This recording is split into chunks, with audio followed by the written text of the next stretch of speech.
directing positive energy, you know, which I would say forgiveness is positive energy, and therefore blessing towards those who things, I think, is the key to it.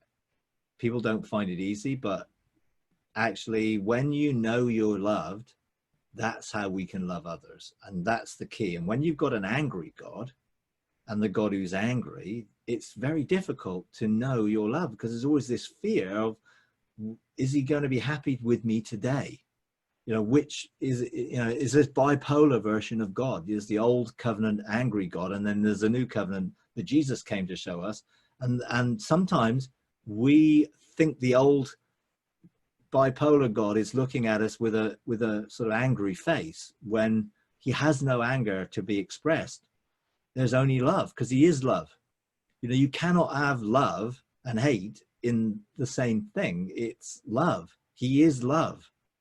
And even if his emotions are involved in that love towards something that is negative in our lives, it's not towards us.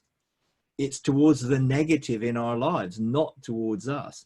He loves us, but of course he doesn't want us to be affected by negative things. So he's not happy about that. He's not happy that there are negative things. So he's going to want to deal with those negative things in our lives, but he's very happy with us because we're pleasing to him, because we're his children.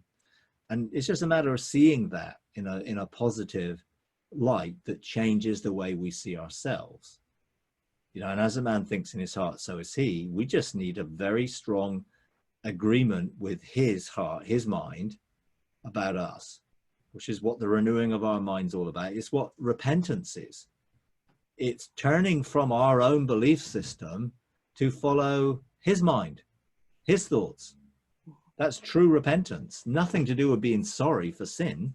It's, again, a whole mindset that's attached repentance towards sin, you know, in a sense, because the word has been misunderstood, you know, and mistranslated in reality into the Latin from the Greek. And then the English is a translation of the Latin, not the Greek, you know, and therefore we have a whole system of belief that's attached repentance to negative things rather than positive things. You know, it's great to agree with God's mind. I don't have to be sorrowful. I can be joyous when I agree with God's mind. But so often repentance is attached to sorrow. You know, it says godly sorrow leads to repentance, but all that means is we realize the reality of where we've been thinking wrongly. And of course that makes us sad. Man, all this my life I've been thinking this way. I'm sad, but actually I rejoice in the fact now I can think in a new way. So the sadness is just a moment of reflection of, wow, I've been robbed my whole life.